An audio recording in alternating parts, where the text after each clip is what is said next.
Legenda Batu Menangis. Pada zaman dahulu kala, di atas sebuah bukit kecil yang jauh dari pemukiman penduduk, di daerah Kalimantan Barat, hiduplah seorang janda yang sangat miskin bersama seorang anak gadisnya bernama Darmi. Anak gadisnya sangat cantik, bentuk tubuhnya sangat indah, rambutnya terurai mengikal sampai ke mata kaki. Poni rambutnya tersisir rapi dan keningnya sehalus batu cendana. Namun sayangnya ia memiliki sifat yang buruk.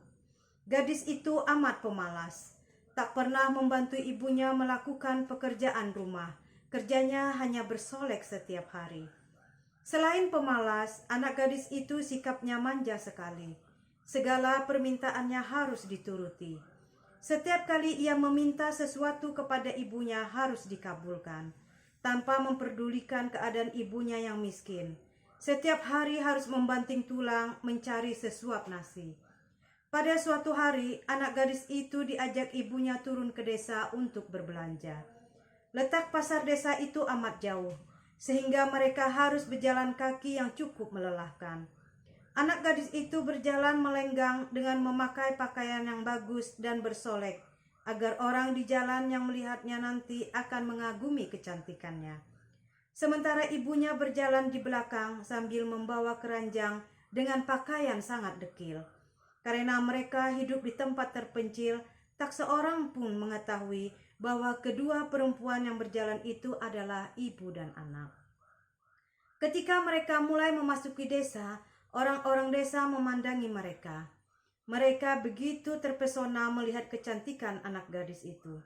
Terutama para pemuda desa yang tak puas-puasnya memandang wajah gadis itu. Namun ketika melihat orang yang berjalan di belakang gadis itu, sungguh kontras keadaannya. Hal itu membuat orang bertanya-tanya.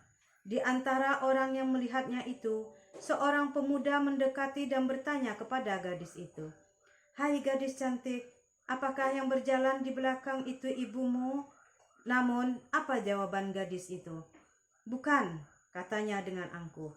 "Ia adalah pembantuku." Kedua ibu dan anak itu kemudian meneruskan perjalanan.